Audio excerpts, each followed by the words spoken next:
think about those questions a little bit deeper. Write down those initial goals, whatever comes to mind, and then start asking, why do I want to hit this goal? Are there other kind of sub goals or related goals related to the original one?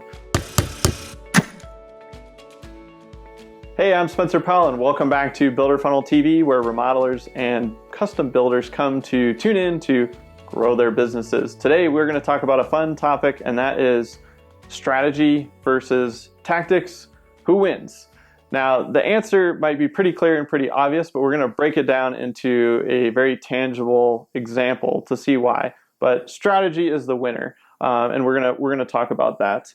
Most commonly, I see a lot of people that just jump right into tactics, and I get caught in this trap myself sometimes too, because those are the easy things to kind of move on. It's funny when you think about strategy and tactics. You have strategy, which is a lot of thinking time and analysis, and then you have tactics, which is very much like execution of that thing. And so execution and tactics feel better. It feels like we're making more progress because we're just jumping in and doing something. We're getting the ball rolling. And I think as entrepreneurs, a lot of us have that in our DNA. It's like, hey, let's start, let's jump in. And oftentimes it's to our advantage to at least do some strategy work. We don't want to get stuck in this bucket of strategy, because then we'll never do anything. We'll just strategize everything to death, and then we won't put anything into action. So you need both, but you really need to start with strategy, because that means that you're going to force your tactics to be more effective. They're going to head in a clearer direction. And really, if we think about what strategy is, it's tactical things that are basically created and done in an effort to achieve a goal. And so the strategy means we need to define the goal, define the outcome, define the timelines, all of those types of things. And then we can say, okay, now we're in a spot where we can focus on tactics. So let's look at a real scenario. This was something that came up last week, and I wanted to walk you guys through it because I think it kind of paints the picture. So remodeling company called me, and basically we were discussing goals. And this is really when this became clear. And they said, hey, we want to grow revenue from 1 million to 1.5 million.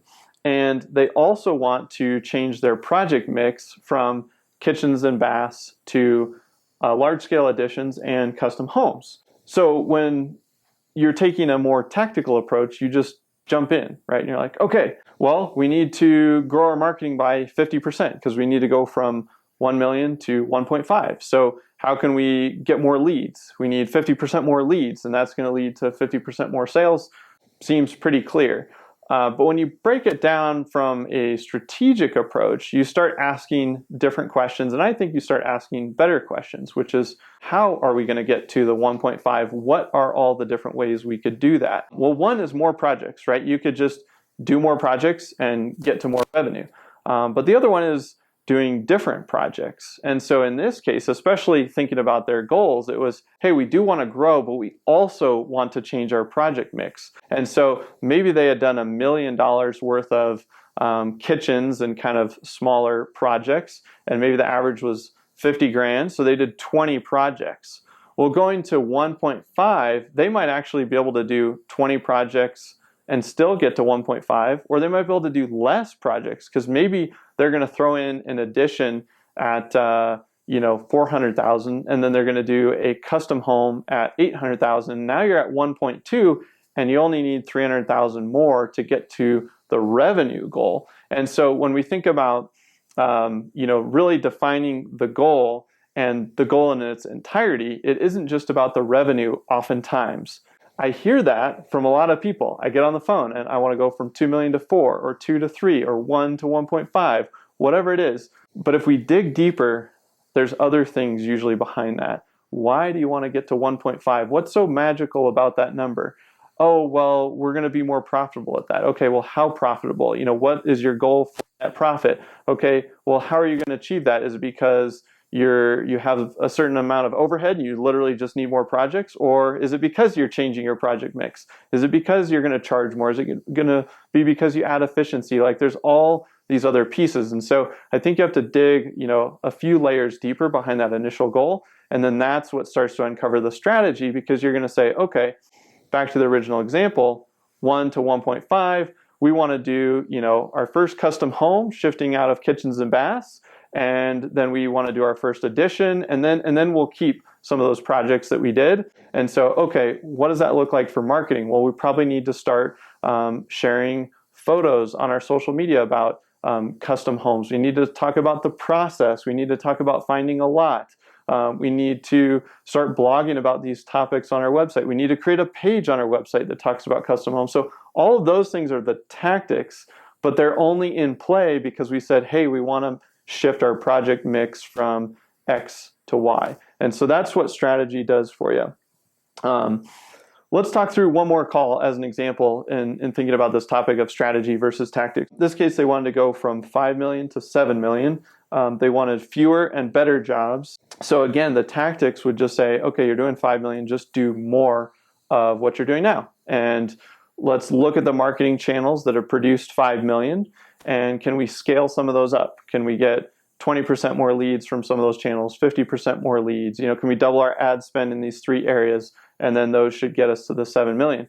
But that's not all of what they wanted, right? They wanted to change their project mix. And so that's what's going to bleed into some of those tactical things. And that's going to talk about very similar things to the last example. What are you doing to actually position your company for those different projects, whether they're smaller projects or larger projects? It doesn't really matter, but that will dictate the zip codes that you work in, the target area. It will dictate the type of content that you're sharing on your social profiles, in your email newsletters, the type of content you write on your blog. It might even change your brand. Maybe your brand doesn't look like a super high-end company, and so you actually need to change some of your branding and your color scheme to fit that and match that higher caliber project and clientele that you're reaching. And again, that's a strategy decision, not just I'm tired of my website, I want to redo it just for fun. You're saying, hey, our brand doesn't really reflect where we're trying to go, so we're going to start changing those things and actually become the type of company that is going to be this type of company where we're trying to go.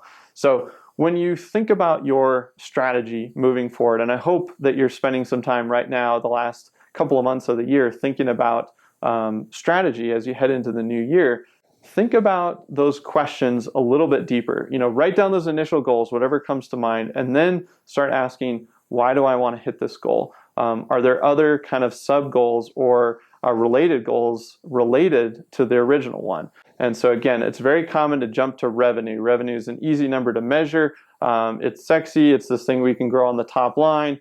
But honestly, that doesn't really matter. What matters is how much you keep. The bottom line is much more important.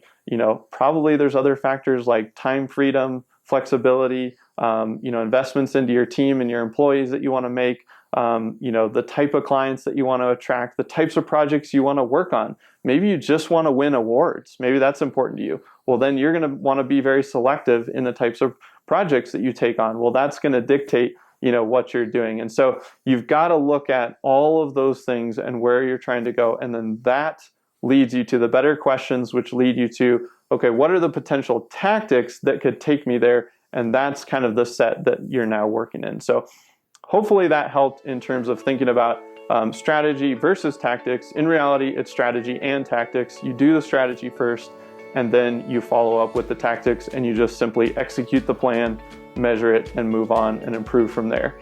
If you need help forming a marketing strategy, you can always hit us up and book a call with our team. That is builderfunnel.com/blueprint. And hopefully you enjoyed this video. As always, we'll see you next time here on Builder Funnel TV.